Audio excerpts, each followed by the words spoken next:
Hello, everyone. Welcome to our GCU Lopes for Literacy YouTube channel. My name is Marcela Knapp, and I am a full-time faculty member here at GCU in the College of Education. Today, I am so excited to be here interviewing author and GCU graduate, Lisa Baker. Lisa, welcome and thank you so much for joining me here today, all the way from Brussels. How exciting that you are traveling in Europe. Yes, thank you so much. Thank you for having me. Very excited to be here. Great. Well, thank you again for this interview for our Lopes for Literacy YouTube channel. We have some questions for you, and we are so excited to learn more about you and your books. So can you start by telling us a little bit about yourself and the books that you have written? Absolutely. So I was a music teacher, well, actually music, theater, and culinary arts teacher for a small private school in Southern California. And one day when I was teaching a music lesson on instrument classification, which is talking about what the different instrument families were, brass, string, percussion, those things. So I asked a student to raise their hand and say, who could name a string instrument? And I had my first grade class, and one of the little girls raised her hand and she says, carp. And I go, oh, Summer, do you know what a carp is? And she goes, I am sorry, that's a fish. And I was really surprised because usually first graders don't know what a carp is. But she goes, I'm sorry, Mrs. Baker, I meant to say harp. And I said, Summer, that would be so funny if a carp were playing a harp. Oh. And so I said, would he use his scales to play the scales, and made a little joke like that. And then I usually do this when kids have funny ideas. I'll say, hey, draw me a picture, because I love having pictures up on my bulletin board. And she actually did it. She came back the next week, and you can see it in that exact picture in the forward in the book, which is really, really cool. I got to take a picture with her. And that picture stayed up on my bulletin board. And a mom who was working on writing a children's book saw it. She came in and we were chatting. She goes, Lisa, that would be such a cute children's book. And I said, sure. It wasn't one of those things like I love writing poetry. I've always done it. I've always written, but I never said, oh, one of these days I'm going to write a book. And sometimes when I read rhyming books, I'm kind of like, it's not quite right. I feel like maybe my music teaching has really helped with the rhythm of rhyming, I think. But so I know what it was. My husband and my daughter were leaving on a trip, and I have two grown children, and my son had already moved to Nashville. So I was going to actually be home alone, and I don't do alone. I'm a very outgoing person. And so I thought, well, this is the best time to write a book. And so I wrote a book. And then it actually turned into three. I only have that one published. That one is called In All of Your Days, Have You Seen the Ways an Animal Plays an Instrument? I love that title. How does it? All of the way. Oh, with the blur. Okay. Maybe. We are gonna. Yes, we can add the picture to our video. Let me see. I have We are just gonna do this. It is Oh, just there it is. Thank there. you. It is.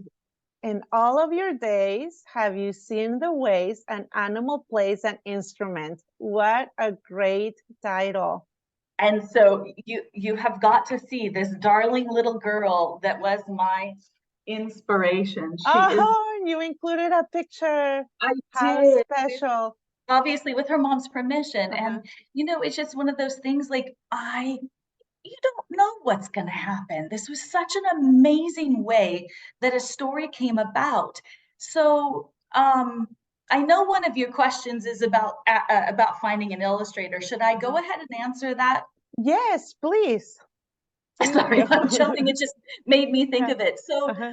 My daughter went to a school, a specialized school for all kinds of arts. Uh-huh. And one of the students that I drove in a carpool happened to be in the fine arts Uh-huh. department. Oh, And so I asked her, would you be interested in illustrating a book? And she actually said, I have always wanted to do that. So she paired up, we teamed up, and I'm telling you, this young lady's art is absolutely incredible. wow, beautiful. We Absolutely stunning pictures. It's so That neat is, because we got to meet together because we knew each other personally. So that was a lot of fun. And then we did a lot of research. There's a lot of big words in here. uh-huh. There's a fish that you might not have ever heard of, called a mola. There's all kinds of, I mean, you may not know what a sitar is. That's a sitar right there. Wow, but children are sponges and they acquire vocabulary, and what a great way for them to learn about different animals and what they're called, and in Yeah, addition to the musical instruments. there's a bone Oh, in the back. And that is, so in the back of the book, there, if you don't know something, I guess it could help you to look it up together with your child or your uh-huh, student. In this case, we're talking to teachers.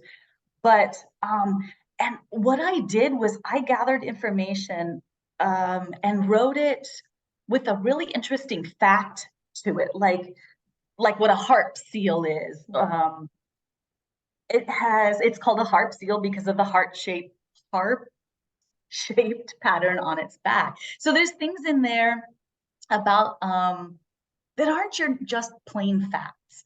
And then my most favorite part, I love when books are interactive. mhm, I love when books are unexpected. And so I have this hidden symbol in each of the 2-page spreads uh-huh, in throughout the entire book. Sometimes it's big and sometimes it's small. Here, speaking of the harp seal, there's the harp seal. uh-huh. See if I Wow. can do this. I know where it is. It's on, let's see. No, it's down here. Okay, so it's right down there. It's a little Uh-huh. hard to see on the camera, but you can see it. Okay, and then my absolute favorite, and then you can tell from the cover, there's a page in there that is the cover. Let's see if I can find it. So this one was my most favorite idea for doing it. Of course, I'm not going to be able to find it. Well, I love that idea, and I can definitely see children looking for the hidden symbols. Oh, there it See is. it really big in the moon. Uh-huh. That's my Oh, kind of do you come up with that idea? What a great idea and how yeah. interactive. So, in the terms of education, what grade level do you think this book would be perfect for? And maybe, like to teach. Obviously, it has rhymes, so that's perfect with ELA. Do you have any? Absolutely. Pre-reading skills. So I used it from preschool all the way up through, I mean, I had my sixth graders reading it too and having fun with it too. But I would say it's probably really geared for kindergarten through second grade. But really, I'm telling you, my kids in my music class had a lot of fun with it. I mean, granted, they were my students, and so it was probably fun to just read a book that Mrs. Baker wrote. But How exciting that you, as a teacher, were able to read your own book, that oh, you wrote. it was so thrilling. It was absolutely so amazing to get to do that. Were there any challenges that you encountered while you were writing the book? And, you talked about how you were able to find the illustrator. That was great. It's interesting. Writing comes so easy to me. I know books normally should take people a long time. I can't exactly remember this particular book, how long it took, but I know over that whole summer, because that was June when I wrote that one, over that whole summer, I wrote all three. Wow. During, Yeah, it's just because I think I have this practice because I write my Christmas letter is actually uh-huh. in poetry form. And so Ah, I'm always writing poetry. Now I'm a music teacher, so think about lyrics. What are lyrics? They're poems. My exactly. brain always thinks in rhymes. I give my students instructions sometimes in a rhyming just so that they So can they laugh. can, Mhm. oh, how exciting and engaging for your students. And so once you wrote your books or book, how do you go about being published? Oh my goodness. That is an entire, oh my gosh, that was that summer of just doing all kinds of research and trying to reach out to people that have written a book before. And then, Amazon makes it super easy to be able to do a digital book, but I wanted that. And in fact, I chose a hardcover for a reason because books make such good gifts for people, for kids. And I really wanted to be able to provide a gift opportunity for them. It's not even available in paperback. I didn't even want that. So I knew that Amazon printing was out, and so I contacted companies. I looked. It just was interesting. I mean, I even looked at Christian companies, and it turned out to not be such good companies. So finally, I was able to get a personal recommendation from someone from my publisher, booklocker.com. And even though they aren't a Christian company, they are all, well, the owner's Christian. She answers everything, every single question. She essentially holds your hand along the way so that once I formed that relationship, made that decision, it was so much easier to, I mean, I have 3 contracts with them right now. I mean, I absolutely love that. And I will always recommend them to publish. Oh, great. So, and how long did it take once you found the right fit for you and your book? As far as publishing, or because the illustrator had the book for about 6 months. It took her about 6 months to do. I think it was something like that. So I wrote it in June of 2019, and it was published in, oh, so maybe a little bit long. Well, I had to do all that research. 20, it's like October of 2020. Wow, what a great journey. Yeah. Great. Thank you so much for sharing with us. So then after you had your first book published, and you said during that summer you wrote all 3 books, so then you went ahead and continued with your second one. And what is your second book about? Oh, that one's fun. Well, they're all fun. So that one is In All of Your Days, have you seen the ways an animal plays a game? Oh, So okay. that one is full of games, not games that are electronic games or board games or anything. It would be games like um, dodgeball and Mother May I and Tiddlywinks. And so those that way multi-generations can talk about the games. Grandma can talk about, or even great grandma can talk about the games that she played, because and Jax, those long-lasting games. And that one's has been a little difficult because the illustrator has had that book for 2 years. And so that's yeah, that's been quite a journey with that Yeah, too. Learning but patience and just understanding that it's a process. it is. And as you were saying about how this lends for multi generations, when you were saying that, I was thinking, oh, you mean the games I grew up playing, not the games our young That's children play now. yes.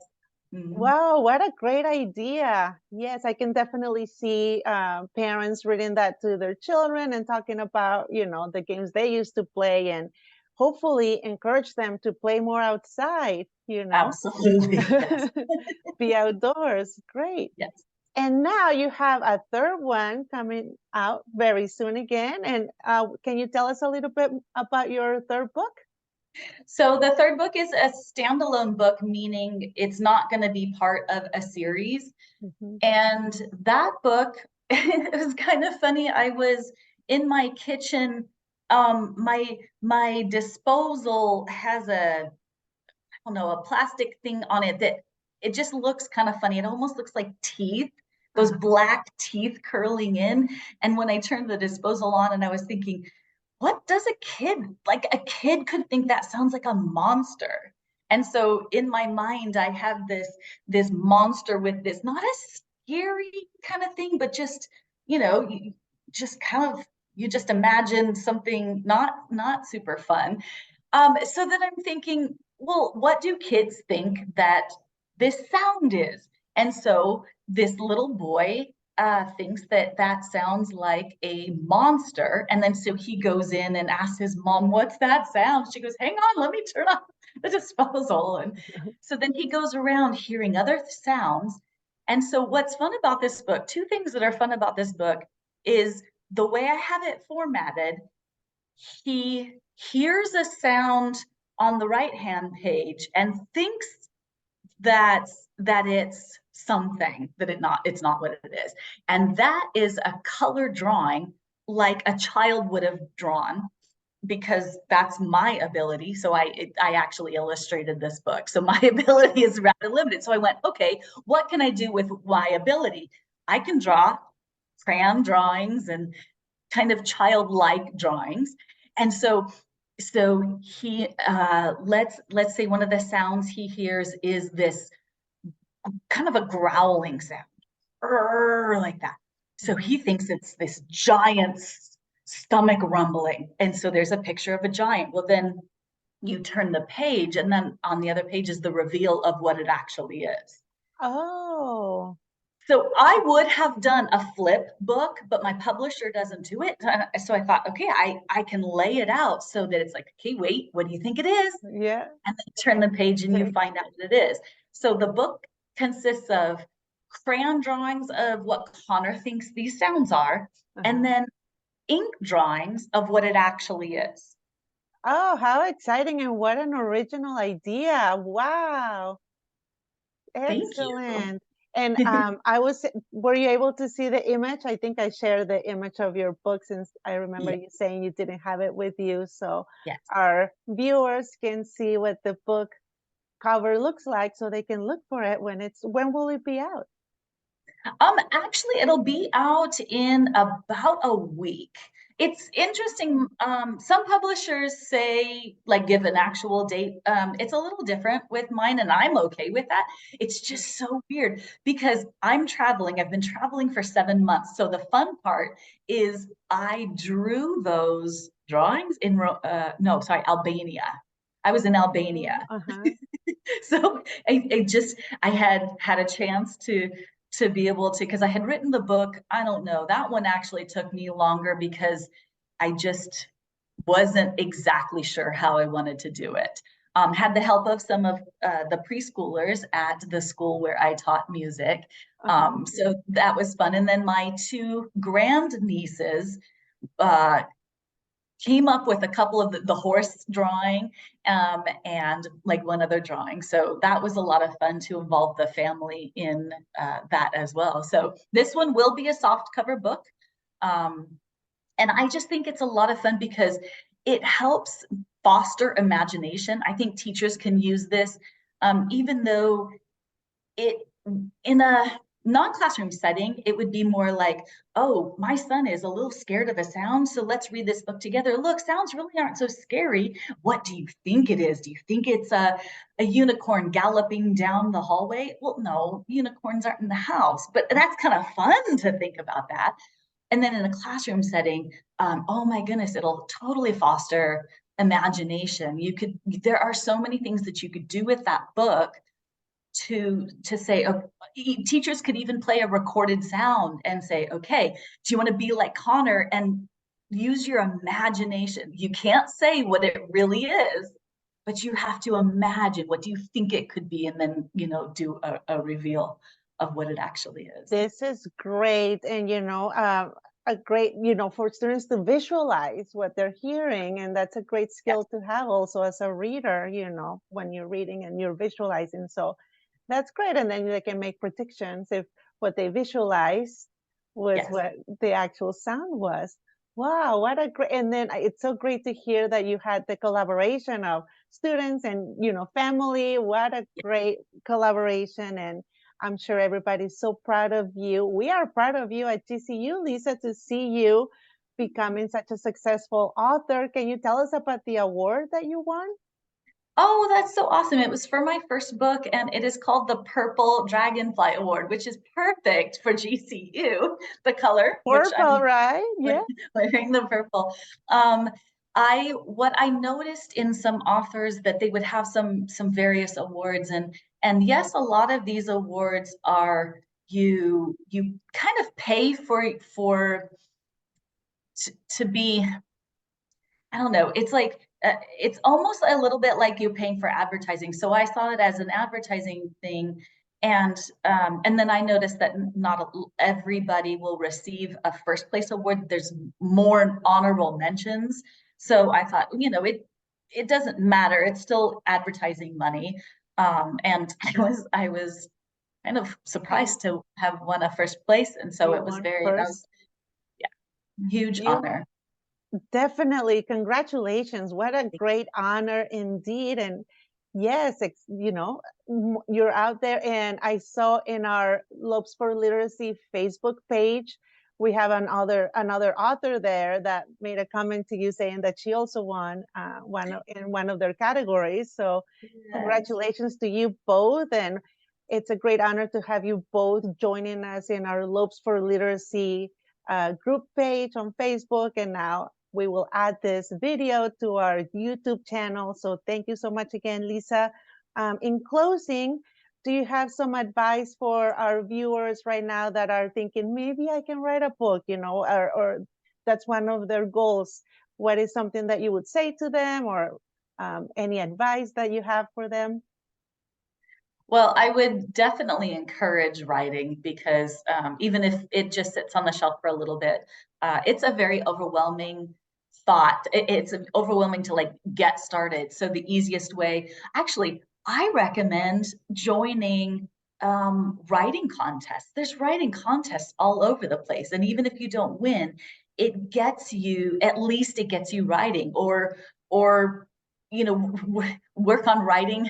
Well, you don't have to write poetry, but work on writing your family Christmas letter, or just these little things, little baby steps Mhm. that and then also observe life. I think that's where I get so much inspiration is gosh, even on my travels, I have two more ideas for books. I think, and you Wow. don't have to travel to do it, but you just need to. I really think you need to think like a kid. I really do, because I think that's where a lot of this is coming from, is just thinking like a child, wondering about things. I think Haven't that you? that word really needs to be a part of your vocabulary. I wander, and then start doodling, or just writing a few words, just little baby steps. Having that sense of wonder is what I was going to say, as you were saying, like thinking like a child. That is great advice. Thank you so much, Lisa. And again, congratulations. Thank you for your time. And I know it's nighttime there in Brussels. Totally Thank you. fine. Thank you for this interview. I have thoroughly enjoyed learning about your books and about you as an author. I am sure that all of our viewers will enjoy watching this interview as well. And I hope you continue to enjoy your trip in Europe and continue writing books. It's so great to hear that you already have some ideas. So I look forward to learning about your upcoming books. Thank Thank you you so so much, much. and lopes up. Love that. Thank you.